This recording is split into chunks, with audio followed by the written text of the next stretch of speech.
Revolutionary greetings, comrades. The newly elected Secretary General of the African National Congress has sparked a debate on social media following his first press conference, where, amongst others, he spoke about Zimbabwe. There's a video that is circulating on social media where he's quoted as saying that the African National Congress will do everything in its power to campaign for the lifting of sanctions, as this has contributed to the decline or the destruction of the Zimbabwean economy, forcing thousands of young people to cross Limpopo River to South Africa. He further said the African National Congress is not part of the regime change agenda in Zimbabwe. And this is the part that has sparked controversy on social media. In our previous video, we said we will find time to critique what Comrade Mbalula said, but we had said we will engage the African National Congress on some of the issues that have been raised as we build up to the 2023 elections in Zimbabwe. We never thought that we were going to speak to this earlier than we are now doing. It's because of what is obtaining on social media and the comrades asking for our views. And this is our view as communists. Firstly, let's understand from a liberal point of view what regime change is. A simple dictionary definition will tell you that the replacement of one administration or government by the other, especially through a military force, close quote. That's a liberal view of a regime change. So if we were to use this to understand the ANC-SG, one would agree with him that it would be wrong for the African National Congress to seek or to campaign for the election of a new government in Zimbabwe. It would be wrong for them to do so. We have always called for solidarity among us with the people of Zimbabwe, people-to-people solidarity. The ANC or any other political formation across our region will be wrong to campaign for the removal of the ruling party in Zimbabwe. I mean, given the historical background, they will not do so. And I don't think we should nail the Secretary General of the ANC for outlining that, because the task of electing on who should lead us in Zimbabwe, it's our own task as Zimbabweans. It cannot be the task of the ANC or South Africans. Just as in 2024, when South Africans go to vote, they should be given space to decide on who should lead South Africa. No any other party across our region should decide on who should lead South Africa. And we took this view in the build-up to the National Conference, that the members of the ANC must be given space to elect their own leadership. But some amongst ourselves who do not even know where the ANC branch is in their own locality were telling us on social media on who was going to be elected as what in the 55th National Elective Conference of the ANC. And that is wrong. And we have always been saying that members of the African National Congress must decide on who should lead them, just as we decide who should lead us. What the ANC needs to do is to ensure that elections are held in a free and a fair environment, that there is no political violence, that ZANU-PF adheres to the SADC protocols on holding elections. That's the minimum they can demand. Beyond that, once all those are in place, there is no political violence, elections are held in accordance with the SADC protocols, then it becomes our duty to decide who should be elected. If you want ZANU-PF, it's us Zimbabweans who have made that decision. If you want Triple C, people want ZCP, whoever they want, It's the Zimbabweans who should make that call. But our neighbors must insist on holding elections in a free and a fair environment. Then give us space to decide on who should lead us. That's the only thing. They should not mobilize military forces across the region to say they are driving out the ruling party out of government. It cannot be correct. It cannot be correct.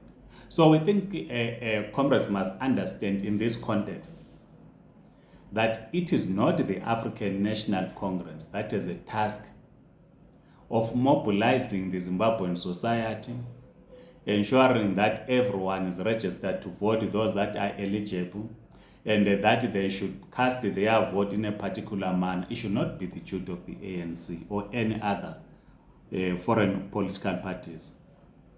It has to be the duty of us as Zimbabweans, political parties, civil society, who should decide. It's us who should carry out voter education as Zimbabweans. And as I said, that the ANC and the rest of the progressive forces must call on ZANU-PF to stop using violence as a political tool to intimidate voters. That's what they should call for. And secondly, to ensure that ZANU-PF and the government of Zimbabwe adheres to the SADC protocols on conducting free and fair elections. If that is followed to the letter, then you must be given space to decide on who should lead us in Zimbabwe. They themselves should observe that the people are not intimidated. Rallies of opposition parties are not disrupted by security forces. That people are free to campaign. That's all. And then the rest, and also ensure that there's no rigging, voting happens peacefully. That's what the ANC and the rest of the progressive international community should do. But it cannot be their duty to say ZANU-PF must go. No, it's our duty. It's our task. So I think the comrades who are now lambasting the Secretary General of the ANC are missing this. And they think that the Secretary General of the ANC will call a media briefing and say ZANU-PF must go. It's not their duty. This is what we must understand. It is us who must mobilize. But that's a liberal view that I've given in terms of the definition of a regime change. As we explained, that will explain what a regime change is. I've given you a liberal view, but I cannot just give you a liberal view without giving you a Marxist perspective. Us as communists, this is our view, and I quote, "A new democratic society will arise through the organized actions of an international working class, enfranchising the entire population and freeing up humans to act without being bound by the labor market," close quote. That's our view. Because we're engaged on a class struggle. And the class struggle is not localized in one country. It's an international class struggle. This is why we forge links with other international communist and workers' parties. Because ours is to dismantle global capitalism and replace it with the dictatorship of the proletariat before we transit to a classless society. So Karl Marx and Friedrich Engels wrote in the Communist Manifesto, this is what we understand when we talk as communists about the regime change agenda. We are not following the liberal view, which I spoke to earlier on. So Karl Marx and Friedrich Engels write, and I quote, "The first step in the revolution by the working class is to raise the proletariat to the position of the ruling class, to win the battle for democracy," close quote. This is the struggle we are engaged in. In the revolution by the working class, is to raise the proletariat to the position of the ruling class. So it is not about removing one bourgeoisie political formation and replace it with the other. It is not replacing one puppet of the imperialist forces and replacing them with the other imperialist forces. We've given a background to the formation of ZANU-PF, how it was formed in 1963. So this is what we understand as communists. That we are for the dictatorship of the proletariat, not a bourgeoisie dictatorship. And Karl Marx also writes in the critique of the Gotha program, he says, and I quote, "Between capitalist and communist society, there lies the period of the revolutionary transformation of the one into the other. Corresponding to this is also a political transition period in which the state can be nothing but the revolutionary dictatorship of the proletariat," close quote. That's the nature of our struggle in Zimbabwe. The nature of our struggle being that we are anti-imperialist. We are anti the looting class in Zimbabwe. That's the nature of the struggle in Zimbabwe. The struggle in Zimbabwe is not about the bourgeoisie democracy, as some would want to interpret it. No. It is the struggle against imperialism, their stooges, inside Zimbabwe. And for us to emerge victorious, it requires solidarity, international solidarity of the working class. So Comrade Fikile Mbalula was talking from a liberal point of view. But from a Marxist perspective, the international forces, that is the international progressive forces, the international working class, must forge unity, not just to forge, deepen the unity of the working class international, and they defeat imperialism. So we cannot keep quiet and take a neutral view when it comes to the war in Ukraine. No, we cannot as communists, because we understand the nature of the war and its objectives. We cannot keep quiet as communists when Western Sahara is under occupation by Morocco. We cannot keep quiet as communists when the working class in Swaziland are abused by the monarchy system. It's an internationalist struggle that we're engaged in. So, with respect to Comrade Fikile Mbalula, is correct that based on the liberal definition of a regime change agenda, that they should not interfere and decide on who should lead Zimbabwe. But in the context of a class struggle, it is the duty of every internationalist to support the struggle in Zimbabwe, the struggle of the working class and peasants. It is the duty of all internationalists to support the struggle of the working class in South Africa and peasants and across the globe. Because this is a struggle against imperialism. We must dismantle imperialism. And in Zimbabwe, we are engaged in the struggle to dismantle imperialism and their stooges. And the question, therefore, as I conclude, speaks then to the class character of the African National Congress. I was reading the biography of the Secretary General. He was once president of Internationalist Socialist Youth Organization. So the question would be, what is the attitude of the African National Congress in respect to the looting class in Zimbabwe in respect to the expansion of imperialism supported by their local stooges? That's the question that confronts all of us. And what is the class character of ZANU-PF? Because ZANU-PF is not revolutionary. It's important that we make this point. It is not revolutionary. And if indeed the African National Congress is revolutionary, what business does it have with a counter-revolutionary, ZANU-PF? Because there's no difference between ZANU-PF, UNITA, and RENAM.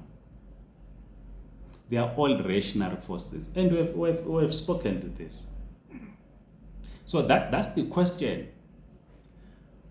that we should be engaging on with the newly elected Secretary General of the ANC and the rest of the leadership of the African National Congress about the ideological orientation of ZANU-PF and that of the ANC. So that we begin to say, how do you, as a progressive formation, the oldest liberation movement in the continent, begin to find common ground, as we have seen from 1987 with the ZANU-PF, a reactionary political formation which was founded by imperialist forces in 1963 to curtail the influence of the Soviet Union. What then makes the African National Congress to have friendship with such a formation? Is it because the ZANU-PF was triumphant or victorious in 1980 and that it is in government? Therefore, because it is in government, the ANC should be in a relationship with the ZANU-PF?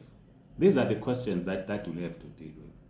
Or is it because a unit accord was signed on the 22nd of December 1987? By the way, tomorrow it's a celebration of the unit accord signed in 1987 between PF ZAP and the ZANU-PF. Is it the basis of the relationship? These are the issues that we need to be honest with each other. Because it's important that we engage on these critical questions. We need to discuss the class character of ZANU-PF, the class character of the ANC, and begin to say, where do you converge? We will, of course, some other time discuss also the land reform program, which this SG spoke to as well. But let's hear your views.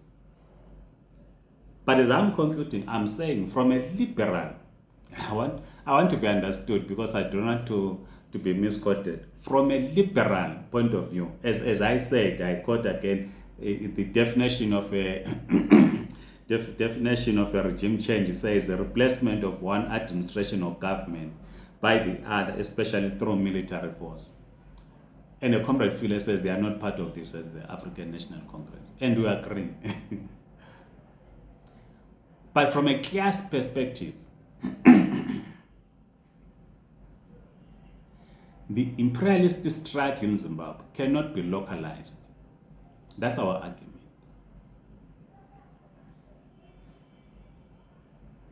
The looting class in Zimbabwe, for them to be defeated, because defeating the looting class in Zimbabwe is a step in defeating the looting class across the region. Again, cannot be localized. It requires international solidarity. And we hope that we'll have time to engage with the Secretary General to expand on these ideological questions, so that we are very clear as we approach 2023 elections to say what is the nature of the Zimbabwean struggle. Because it is not about bourgeoisie democracy. No. It is about the defeat of the imperialist forces, their stooges in Zimbabwe. It is about the dismantling of the looting class, which is parasitic in nature. That's what is required in Zimbabwe. And for us to achieve this, we need international solidarity. Please share your views, comrades. Write in the comment section, circulate this video, and please do subscribe to this YouTube channel. Otherwise, Amandla, comrades.